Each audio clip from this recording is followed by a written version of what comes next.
Boa noite, meus irmãos. Uma quarta-feira com um clima agradável comparado com o que estava semana passada, porque estava muito calor, né? É uma bênção estar aqui com vocês nessa quarta-feira.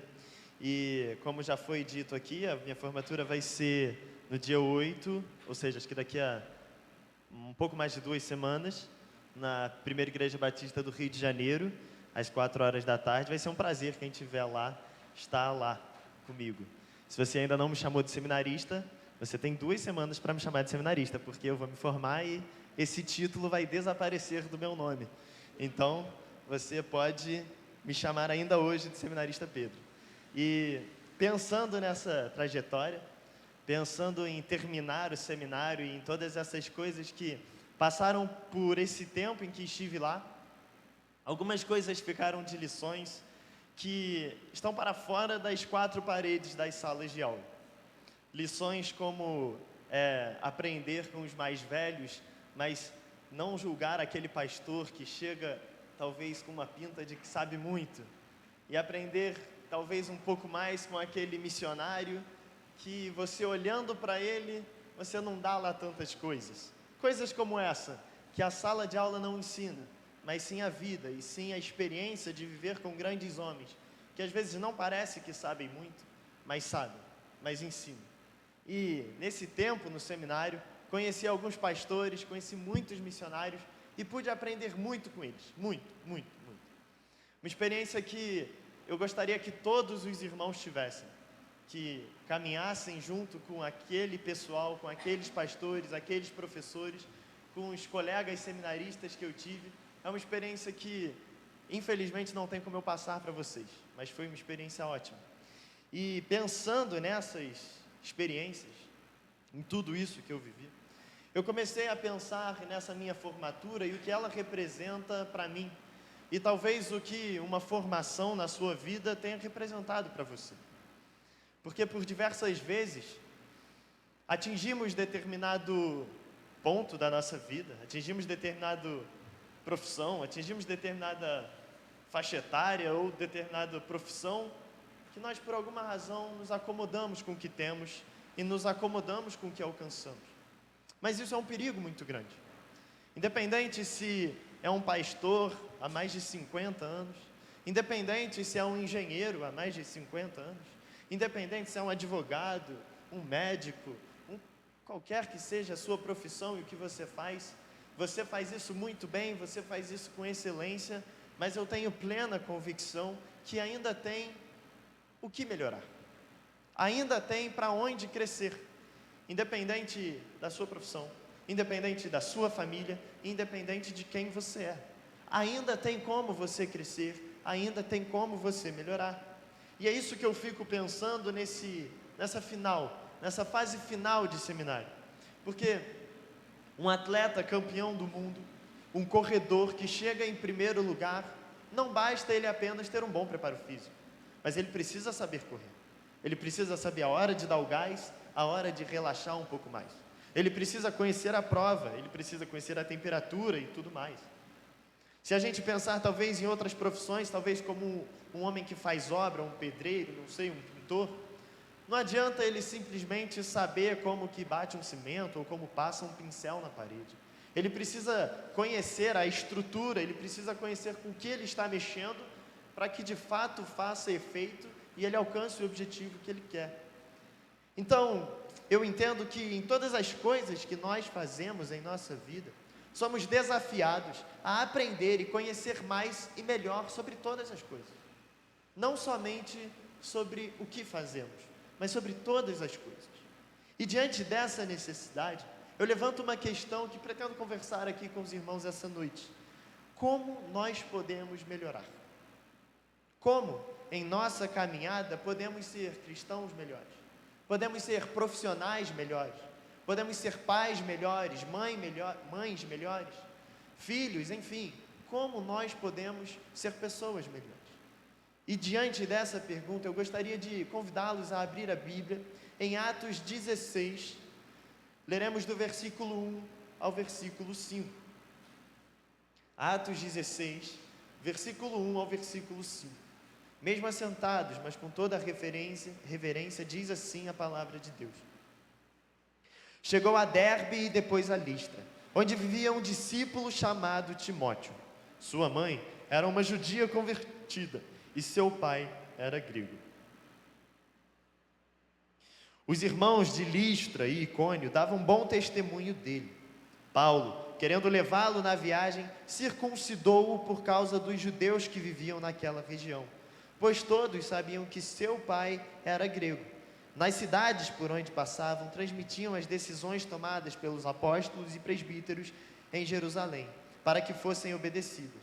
Assim, as igrejas foram fortalecidas na fé e cresciam em número cada dia.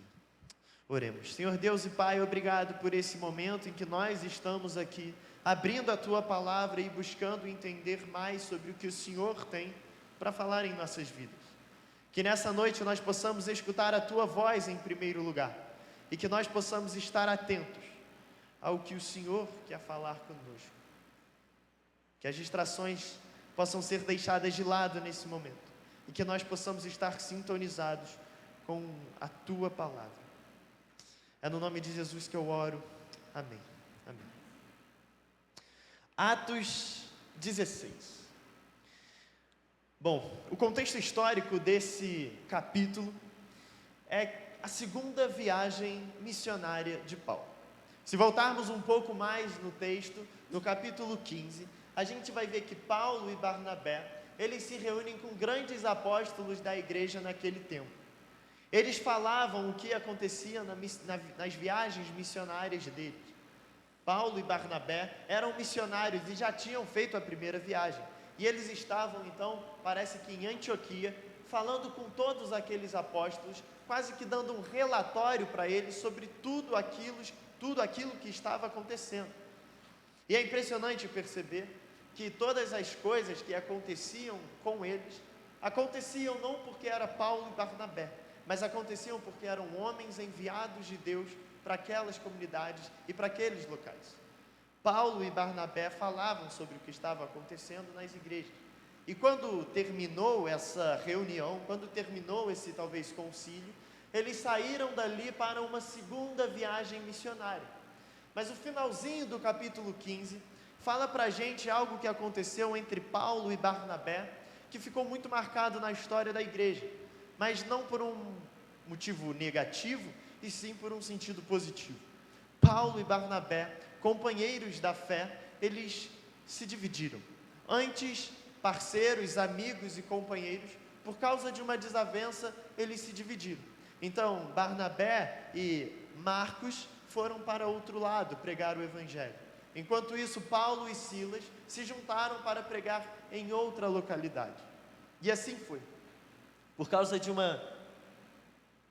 um racha, por causa de uma briga, talvez, de um desentendimento, o evangelho alcançou novos lugares.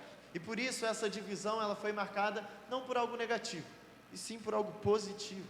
Porque o desentendimento causado entre esses dois homens, fez com que o evangelho se propagasse para lugares diferentes. Então Paulo e Barnabé se desentendem, e Paulo e Silas vão para um lado, Barnabé e João Marcos vão para o outro. E aí então começa o capítulo 16, que são esses versículos que eu acabei de ler. Mas é interessante perceber que Paulo e Silas, eles não estavam sozinhos aqui. Se os irmãos estiverem com a Bíblia aberta, no capítulo 16, no versículo 13, diz assim: no sábado, saímos da cidade e fomos para a beira do rio. Ora, no sábado, saímos para a cidade. Esse verbo saímos está em primeira pessoa do plural. Ou seja, o autor da carta estava junto com eles. E como os irmãos bem sabem, Atos não é um livro escrito nem por Paulo e nem por Silas, e sim um livro escrito por Lucas, o médico amado. Então nós podemos entender que esse capítulo 16, essa fase da vida de Paulo e de Silas, havia um outro personagem que estava aqui escondido na literatura, que era o irmão Lucas. Ele estava junto com eles dois, pregando o Evangelho, porque ele falava em primeira pessoa, ou seja, nós saímos, eu, Paulo e Silas, é o que isso quer dizer. Lucas, ele não narrava como alguém tinha dito para ele estava escrevendo, não. Lucas, ele narrava aquilo que ele estava vendo. Lucas, Paulo e Silas, eles entram então nesse capítulo 16 e eles vão até Timóteo, chamar esse discípulo de Cristo para a segunda viagem missionária. E assim começa o capítulo 16. No início da mensagem, eu levantei a seguinte pergunta: como nós podemos melhorar?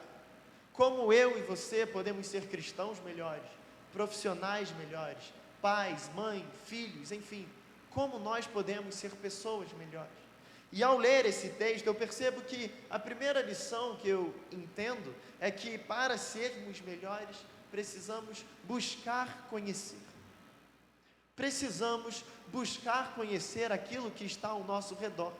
Precisamos buscar conhecer as pessoas que estão à nossa volta, para que nós possamos ser efetivos e assim sermos pessoas melhores. Se pensarmos em Paulo e Lucas, homens super inteligentes, homens que provavelmente já eram renomados e até famosos naquele tempo e naquela época, eles não precisariam buscar conhecer nada e nem ninguém. Afinal de contas, eles eram importantes, inteligentes, famosos e enfim, eles não precisavam correr atrás de ninguém. Mas eles não fazem isso. Esses dois homens que talvez fossem um marco, talvez uma estrela para os jovens que estavam aprendendo, estavam crescendo na fé, olhavam para Paulo e Lucas como missionários e como, caramba, eu quero muito chegar onde Paulo e Lucas estão hoje. Talvez os jovens estavam pensando dessa forma, e esses dois homens, eles iam atrás de outras pessoas, eles iam atrás de outras realidades para conhecer, e por isso eles eram pessoas que cada dia mais se tornavam melhores. Eles buscaram conhecer Timóteo, um mero jovem, um rapaz que estava começando a dar seus primeiros passos na fé. Eles viram a necessidade de conhecer mais e melhor o contexto daquele jovem rapaz. E o texto vai falar para a gente que a sua mãe era uma judia convertida e seu pai era um grego. Isso certamente é fruto de investigação, isso certamente é fruto de perguntar e buscar conhecer quem era esse jovem.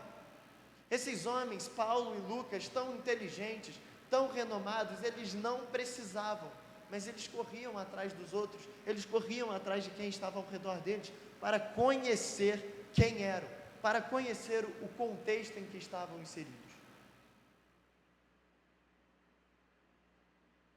E como eu disse anteriormente, as profissões que vocês exercem, que eu exerço, que existem por aí, elas precisam de outras faculdades mentais, elas precisam de mais conhecimento para além daquilo que nós aprendemos na faculdade, num curso.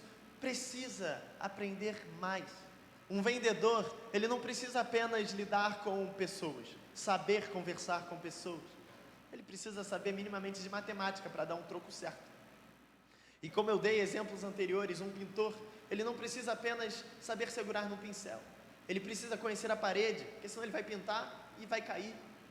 O pedreiro, ele precisa fazer o cálculo e ele precisa conhecer como faz um cimento, tudo isso, mas se ele errar 30, 40 centímetros, pode gerar um grande erro.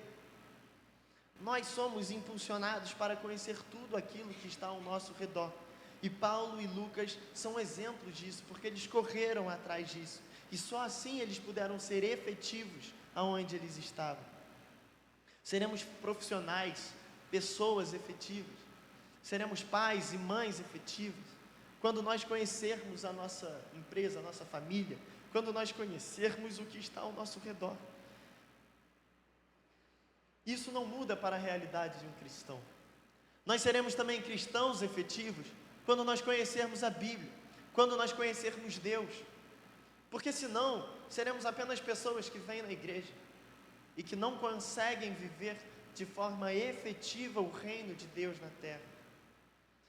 Precisamos conhecer a palavra, precisamos conhecer a Deus, precisamos nos integrar na igreja, para que nós possamos ser cristãos efetivos na nossa realidade. Eu fico pensando na localização da nossa igreja aqui, Segunda Igreja Batista de Petrópolis. Na nossa frente existem lojas, muitas lojas, do nosso lado mais lojas e do outro lado mais lojas.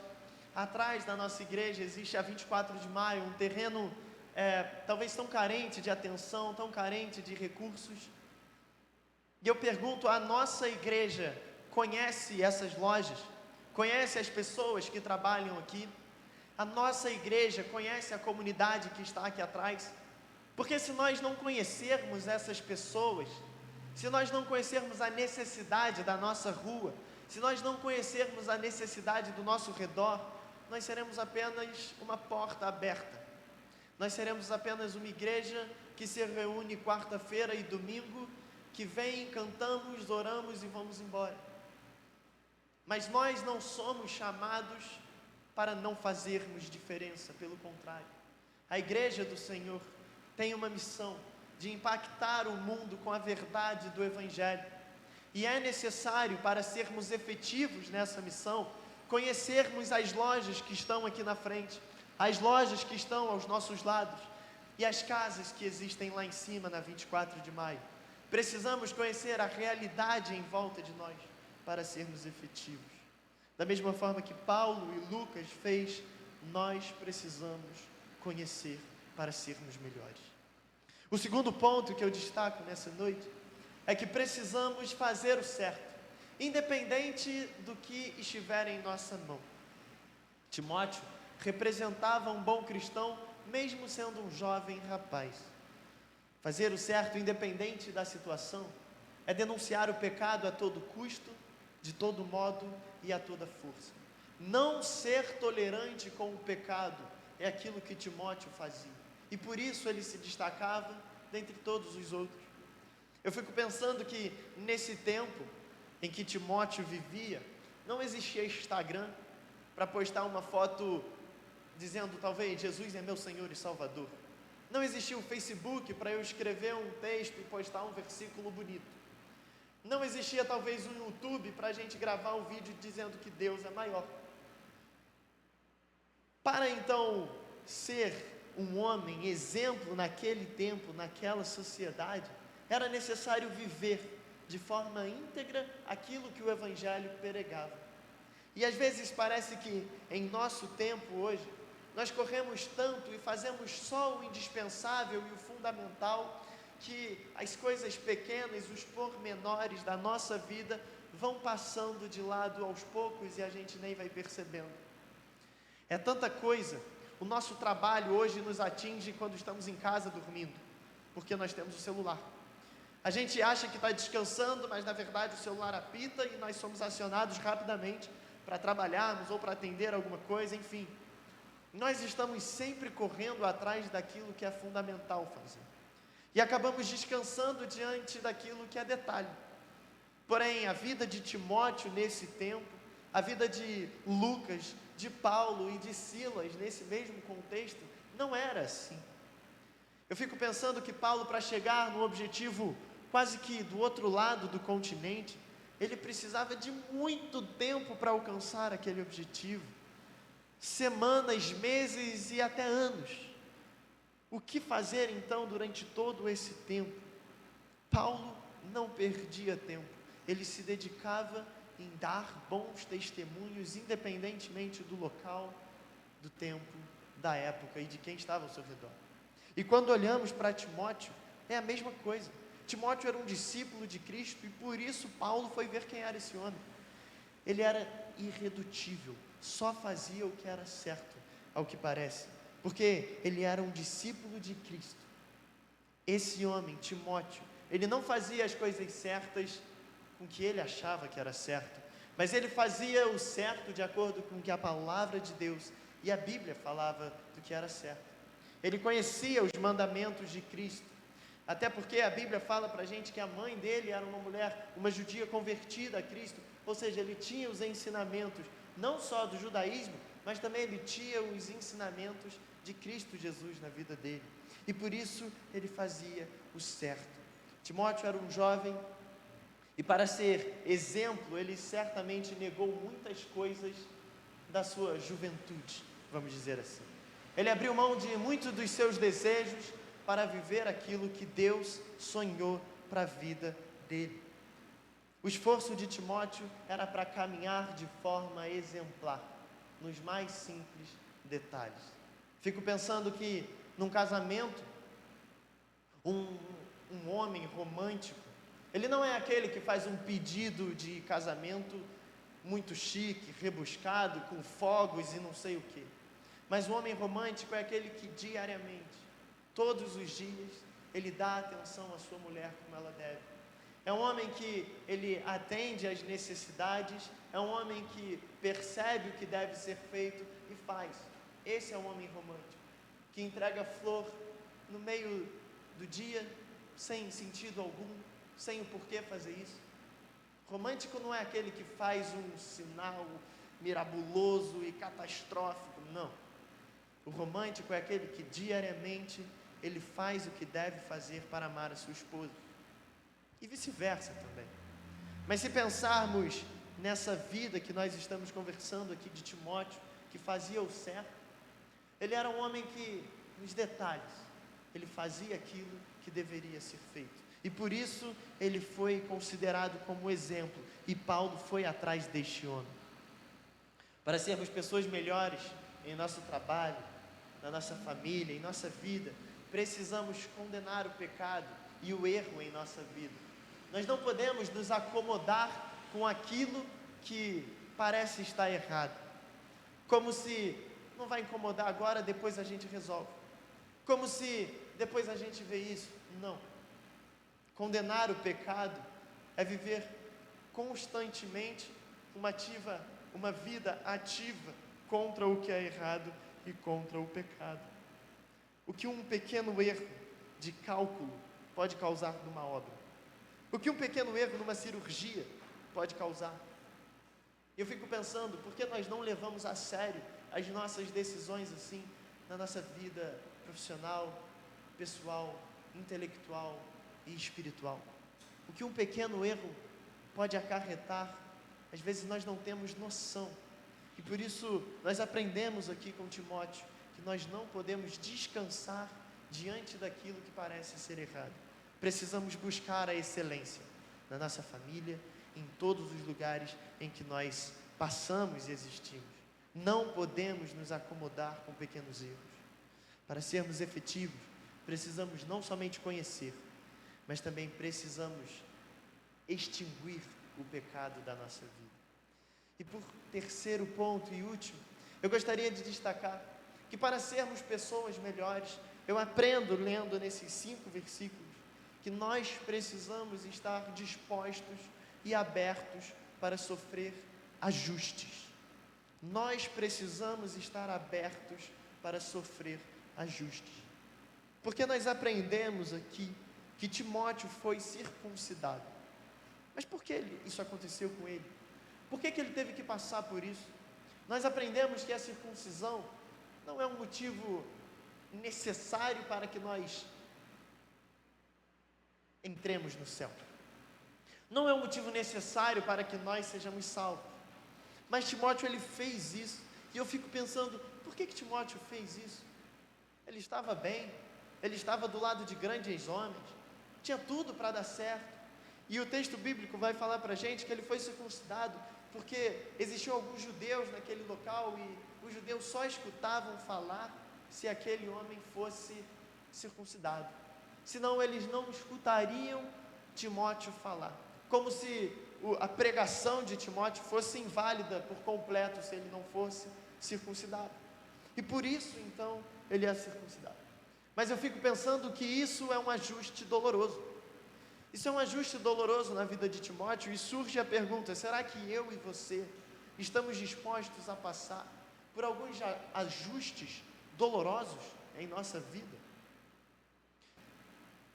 Timóteo, ele precisou se ajustar à realidade para ser efetivo. E eu e você, às vezes, temos preguiça, ou às vezes estamos cansados para tentar descobrir muito sobre as coisas.